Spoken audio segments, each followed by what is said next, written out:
अच्छा कहाँ से और घाघरा झारखंड से है अमित गुप्ता, इनकी ओर से 100 रुपए का आशीर्वाद है। बहुत बहुत धन्यवाद। भोलेनाथ आपकी झोली भरी रखे। आइए एक भजन मेरे पसंद से हमारी चाची दीदी भाभी लोगों की बोलिए हर हर महादेव। और कहेंगे कि सड़िया लेने आई हो हसनुर के पुड़िया लेने आई हो।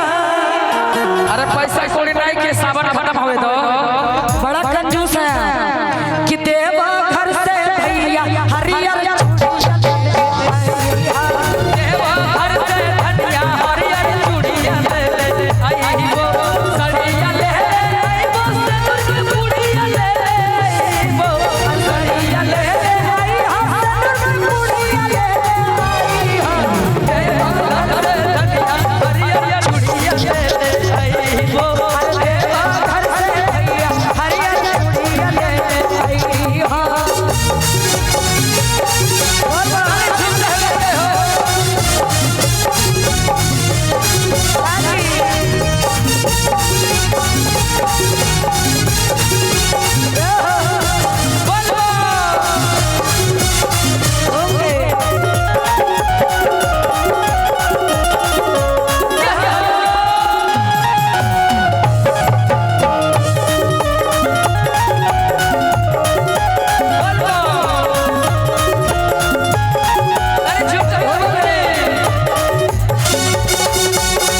मिश्री मलाई ना चाहिए तो का खाइबो शकरकंदो ना चाहिए हमरा के पास भांग चाहिए। हेलो देखिए मेरा पार्टी से मिल गया कितना 60 रुपये देखने दीजिए थोड़ा 10 रुपये का कीजिए उसमें अपना पार्टी से समझिए बोल बा हमार पार्टी इहो हमारे पार्टी है 50 रुपये। अच्छा जमा करके रखो एगो सेकंड हैंड टैक्सी मशीन खरीद ले वो आप समझिए हम कहे थे बोल बा एक गणेश के पापा हमसे भांग पिसाई। अच्छा गणेश के पापा के पार्टी की तरफ से इधर आ जाएंगे जो भोलेनाथ के पार्टी है कि तो हार गया पार्टी हार गया का हो बोल आइए भोलेनाथ का पार्टी इधर आ जाइए इधर मैया पार्वती का पार्टी सब है क्या बात देखिए पार्टी इनका हारा ना एको को नजर आ रहे हैं इधर भोलेनाथ पार्टी राजवीर गुप्ता की तरफ से भांग पीसने के लिए 10 रुपया भाड़ा मिला है। 10 रुपया आप ही रख लीजिए और दोनों हाथ उठाकर तारीफ देते हुए ये 1 2 3 4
तो भांग पिसा जाए हो फिर से एक बार बोल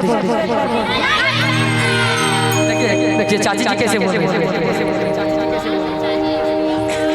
हाँ अरे भांग पिसा जाए हो बोलिए एगो मिक्सी मशीन लाइए तब भांग पिसाए। सुना नहीं चाहिए मिक्सी हमरा और नहीं फ्रूटी नहीं शकरकंद और नहीं कोका कोला अरे हमरा के चाहिए बस भांग के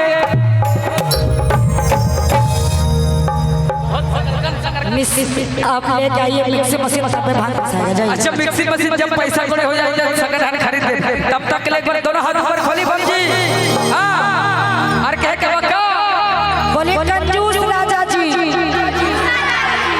मक्खी चूस भोला जी चमक्की चूस बोला था बोले बाबा जीरो वाह फिर से बोलो। भोलेनाथ पत्थर पे भोलेनाथ पत्थर पे बोले बाबा जीरो हमारे माथे पार्वती का हीरो है बोल बा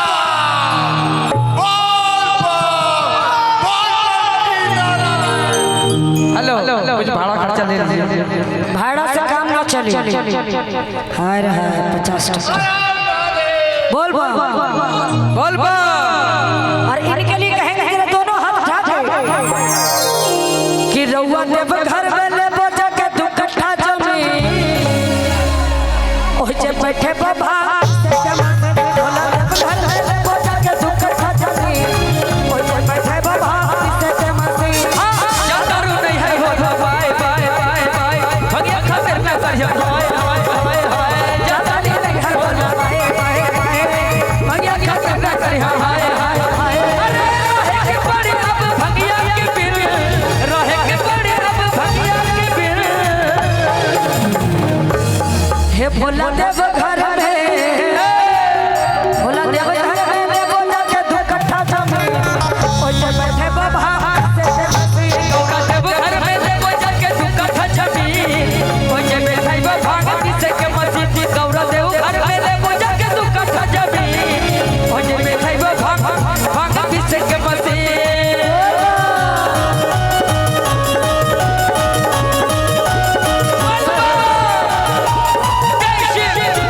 छोटू आसनसोल आसनसोल से क्या ऐसे छे बंगाल से आए हैं बंधु। चलिए उनके तरफ से भी पूरे 20 रुपए के चावल। तभी मेरा हो गया। अच्छा दे दीजिए। आप झारखंड के हैं ना, समझिए।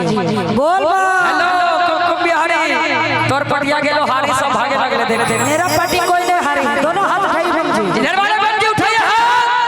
बोल बा कि भंगिया ना हमसे पिसाई पिया, पिसाई पिया, लगता दुखाए पिया, भंगिया ना हमसे पिसाई पिया, पिसाई पिया।